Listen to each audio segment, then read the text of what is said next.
Ladies and gentlemen, please welcome to the stage Jewish Agency Chairman of the Executive, Isaac Herzog, and Israeli Channel 2 Chief Political Analyst, Dana Weiss.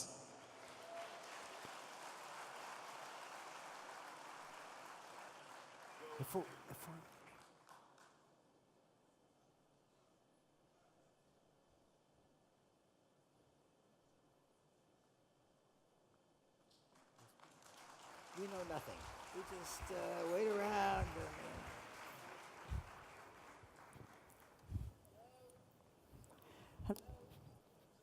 Is it working? Yes. Hello, it's great to see you all. This is such a great picture from up here. Give yourself a warm applause. Great. And thank you so much, Bougie, for being here. It's okay I call you Bougie, right? Well, you know, I've got... Doesn't work. Now we're okay? You can talk from my mic. So can someone help us with...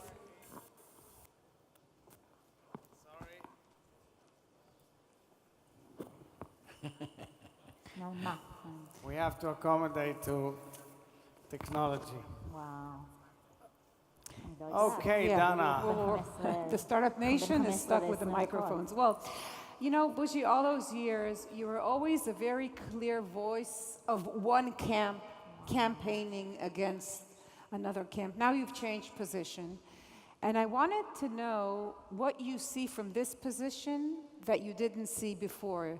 You know, if I think of Ariel Sharon saying, "Ma sheroim mipo, lo roim misham." So what has changed in the way you see the issues in the world? Look, the issue that I'm dealing with as chairman of the Jewish Agency has to go way beyond politics. When I was in politics, of course, I lead a certain line, but I always believed in the unity of the Jewish people. And I find out that in this very age and era, we face enormous threats to our people. We are a nation of 14.5 million Jews amidst the sea of 7.5 billion citizens of the world. And if we don't make sure that our nation stays unified, we are in grave danger. And that's what I'm focusing on heavily. And I'm so happy to be here in this incredible gathering because I think the voice of Israelis, wherever they are all over the world, should be much more heard and involved also in this discourse. And you're talking about the voice of the Israelis. Well, you know, we have seen throughout the years in Israel the change towards the voice of the Israelis who live outside of Israel. And now, in your position, what role do you see for the Israelis living abroad, even in Israeli politics? I mean, do you think they should not only have a voice, but also have a vote? I think we have matured as a nation. Israel, being 70 years old, has millions of people, and many, many of them, hundreds of thousands, if not millions, also travel the world in a mobile world that people work and relocate and study.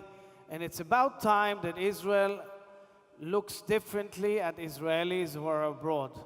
I think Israelis abroad should be eligible to vote in the Israeli elections. I've said it. Let me stop you here. This is a very big headline. Would you have said that if I were talking to you and you were still head of the Zionist camp? At the time Nachman Shai was here, came forward with this idea, and I listened carefully, and I said to him, I don't object, but check if it has any ability to come about. Not only that, I came from a camp that for many years thought that Israelis abroad would vote only one side of the map. Now I don't accept it at all. I think Israelis abroad are linked to the internet and to Facebook and to Twitter and to WhatsApp just like anyone else. It raises many questions. I don't derogate from the questions, but The truth of the matter is that ordinary nations all over the world, as part of their constitution, enable their citizens abroad to vote in their own home country. Now, why did I come with this idea now? Because as part of the dialogue between Israel and its diaspora, I believe the Israelis need to be much more active in the communities, in the federations, in the discourse between 6 million Jews in Israel and 6 million Jews in North America, for example, because if you want to get people closer, the Israelis abroad are actually ones who can understand better the dialogue between the two sides. So you say you want them to vote, but you want it to come with more playing a more active role in the community here Absolutely. in the United States. I'm just curious. I'm calling this just a minute, incredible crowd. Let's do something. Who in the room would vote if they had the ability to vote in the next election? See? I say the following. For many years, Israelis in the communities, and I grew up in New York, were not involved in the Jewish communal life, from the variety of organizations all the way down to the synagogues and various Jewish streams. This has changed. And I urge you to be involved in strengthening the federations, in strengthening Jewish continuity and Jewish identity. We have, as Jewish Agency, we're heavily active with Garin Tzabar, with the Shinshinim, with the Shlichim, with the incredible programs, the youngsters who are here. And I think it's about time that rather than differentiating between one and another, we need to work as strong communities together. Now, before I went on stage, I met Miriam Peretz. Is Miriam Peretz Miriam with is us? here. Yes, hi Miriam. And she asked me to ask you a question. Oh, Miriam is an incredible woman. So Miriam, and is it okay, she's Miriam? here, and Leah Golden is here, and we all say to both of them how much we love them and how much we support them. Likewise. So Miriam said, she said, look, I always remember, Miriam said that when she had met Natan Sharansky, he told her he never asked the Jews or the Israelis he met to come to Israel. And she said, ask Bougie, when he meets Israelis abroad, when he talks to a crowd like this, does he in his heart have the hope that they will come to Israel? And will he be active to bring them back to Israel as Yoshev Rosh HaSuchunut? So here's the story. Of course, our mission statement is bringing Israelis and Jews back home. It's natural, it's the way it should be. But I am also a realist about modern life of human beings. Even if I say something, it doesn't mean it happens. The way to do it is by giving opportunities, by making the nation attractive, by enabling the young generation to set foot back in Israel, and most important, by keeping Jewish identity to whoever he is or she is all over the world, without looking at what kippah they have or they don't, without checking which synagogue they daven in or they don't, and without checking how they go on with their lives. For me, and I always say it, a Jew is a Jew is a Jew no matter where he comes from, what he does, and how he practices. So, when you're so clear on that, what word would you use? I was thinking what word to use to characterize the relationship today between the Jewish diaspora here in the United States and in Europe and the Israeli establishment, or the Israeli politicians, or the Israeli rabbinate. Okay, that's a very good question. Crisis? Would you use a quarrel within the family?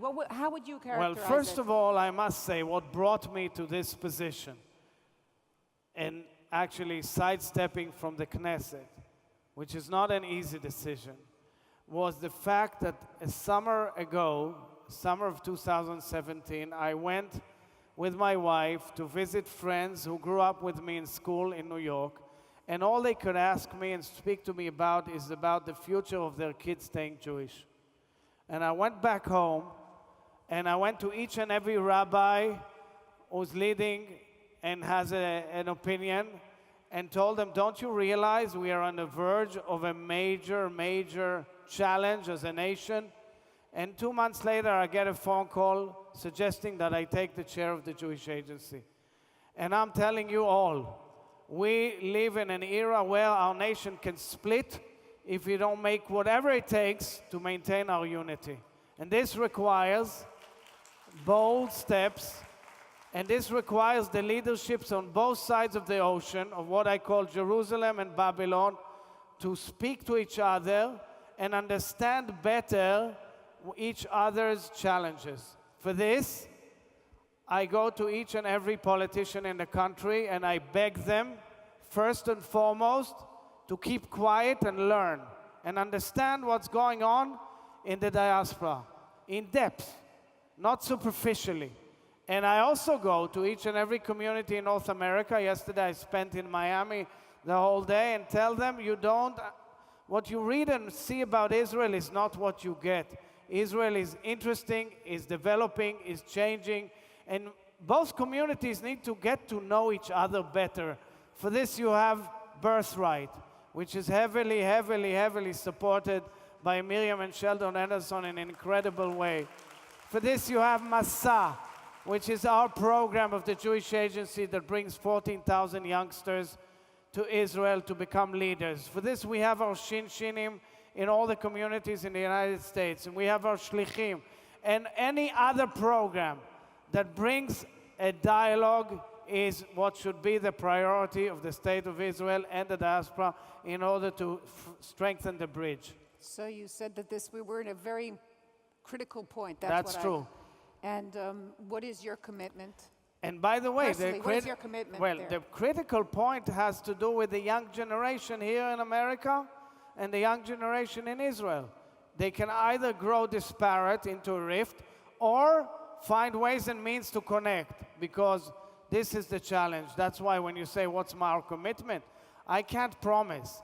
I think all of us have to do it together, and that's why I commend IAC for moving forward as another important organization of finding ways and means to bridge the two communities. And I want to finally ask you about the headlines that we've been seeing in past days and recent events that we've unfortunately seen in the United States, in Pittsburgh. And how grave is the situation of anti-Semitism? So unfortunately, the CNN report that came out this week is very disturbing.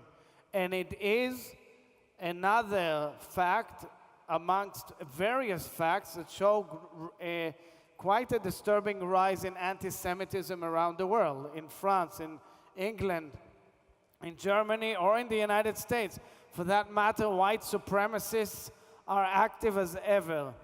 Therefore, I think that what we find in the CNN report that says that 50% of those questions said it's the problem of the Jews that bring upon them their behavior is what causes anti-Semitism, or the lack of huge percentage of the knowledge of the Shoah requires us to invest much more in these challenges.